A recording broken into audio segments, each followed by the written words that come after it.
പട്ടാപ്പകൽ ഇന്ന് തിയേറ്ററുകളിൽ റിലീസായ മലയാള സിനിമയാണ്. സാജിർ സദാഫാണ് ഈ സിനിമ എഴുതി സംവിധാനം ചെയ്തിട്ടുള്ളത്.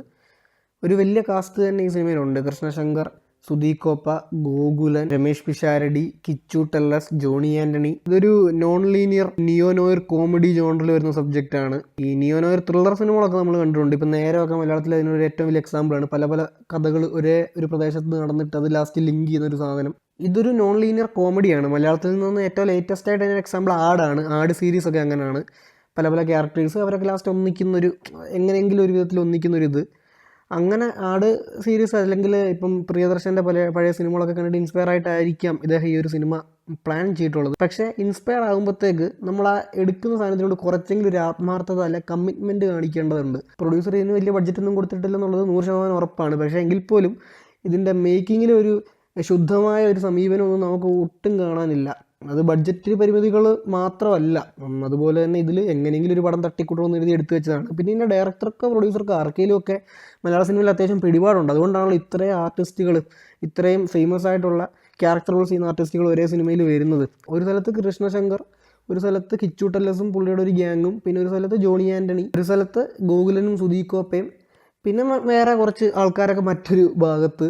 ഇത് കോട്ടയത്താണ് ഈ സിനിമ ഷൂട്ട് ചെയ്തിട്ടുള്ളത്. നമുക്ക് ട്രെയിലർ, ഞാൻ ഇതിനു മുമ്പ് വേറെ സിനിമകൾക്ക് പോകുമ്പോൾ ഇതിൻ്റെ ട്രെയിലർ ഇടുന്നുണ്ടായിരുന്നു. അതിൽ തന്നെ ഫുൾ കോട്ടയമാണ്. ഞാനും കോട്ടയത്ത് നിന്നാണ് സിനിമ കണ്ടത്. അപ്പം തിയേറ്ററിൽ എൻ്റെ ബാക്കിൽ ഒന്നിൻ്റെ റോയിൽ ഇത് സിനിമാക്കാരാണെന്ന് തോന്നുന്നു ഉണ്ടായിരുന്നത്. ഇതിൻ്റെ ടെക്നീഷ്യൻസ് ആരെങ്കിലും ആയിരിക്കും. അവരിങ്ങനെ ഇതിലെ കോമഡികൾക്കൊക്കെ, കോമഡിയാണ് ജോണർ, അപ്പം കോമഡിക്കൊക്കെ ചിരിക്കുന്നുണ്ടായിരുന്നു തുടക്കം തൊട്ട് തന്നെ. ഭയങ്കര, അതായത് കോമഡി ഇവർ ചിരിക്കുന്ന കൂടാതെ ആ കോമഡി ഇവർ തന്നെ റിപ്പീറ്റ് ചെയ്ത് പറയുന്നുണ്ടായിരുന്നു. ഇപ്പോൾ എന്തെങ്കിലും ഒരു കാര്യം പറയുവാണെങ്കിൽ അത് തന്നെ ഇവർ റിപ്പീറ്റ് ചെയ്തിട്ട് ഹഹ എന്ന് പറഞ്ഞാൽ എന്നോട് ചിരിക്കുന്നുണ്ടായിരുന്നു. അപ്പോൾ ഞാൻ അല്ലെങ്കിൽ ഇവരിത് എന്ത് തേങ്ങാണ്ടാണ് ഈ ചിരിക്കുന്നതെന്ന്. ഇപ്പോൾ എൻ്റെയൊക്കെ വയറ്റത്ത് നിൽക്കടിപ്പിച്ചാൽ പോലും ഞാൻ ഈ സിനിമയുടെ കോമഡിക്കൊന്നും ചിരിക്കത്തില്ല. അത്ര അതപ്പതിച്ച, ഒരു നിലവാരമില്ലാത്ത കൂതറ കോമഡിയാണ് ഈ സിനിമയൊക്കെ ഉള്ളത്. അപ്പോൾ അതിനൊക്കെ പക്ഷേ അവരൊരു 10-15 മിനിറ്റ് കഴിഞ്ഞപ്പോൾ ചിരി നിർത്തി. പിന്നെ അവസാനം വരെ ചിരിക്കുന്നില്ല. അവർക്ക് തന്നെ മനസ്സിലായി അവർ ചിരിച്ചിട്ട് കാര്യമില്ല. ബാക്കി തിയേറ്ററിൽ ഉള്ള ആകപ്പാടെ കുറച്ച് പേരെ ഉള്ളൂ, അവരൊന്നും അനങ്ങുന്നു പോലും ഇല്ല എന്നുള്ളത്.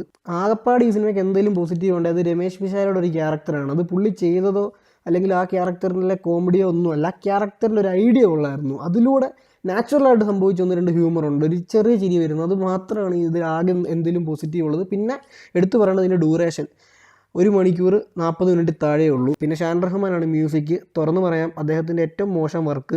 പുള്ളി ഇവരോടെന്തോ വൈരാഗ്യമുള്ള രീതിയിലാണ് പാട്ടൊക്കെ ചെയ്ത് കൊടുത്തത്. ഒരു ഷാപ്പിലെ ഒരു പാട്ട്, ഒരു ഐറ്റം ഡാൻസ്, പിന്നെ ലാസ്റ്റ് സിനിമ തീരുമ്പോൾ ഒരു എൻഡ് ക്രെഡിറ്റ്സ് സോങ്. ഒരു കാര്യമില്ലാത്ത 3 പാട്ടുകളും വെറും കൂതറ മ്യൂസിക്കും.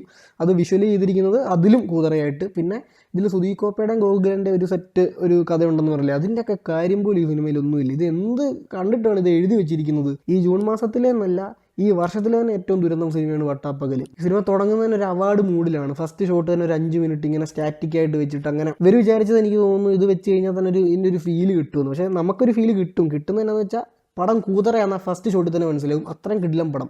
അപ്പോൾ ഈ സിനിമയ്ക്ക് എൻ്റെ റേറ്റിംഗ് 0.5 ഔട്ട് ഓഫ് 5. അതായത് 0.5 രമേഷ് പിഷാരയുടെ ആ ഒരു ക്യാരക്ടറിനും പിന്നെ ആ 90 മിനിറ്റ് ഡ്യൂറേഷനും. Thank you.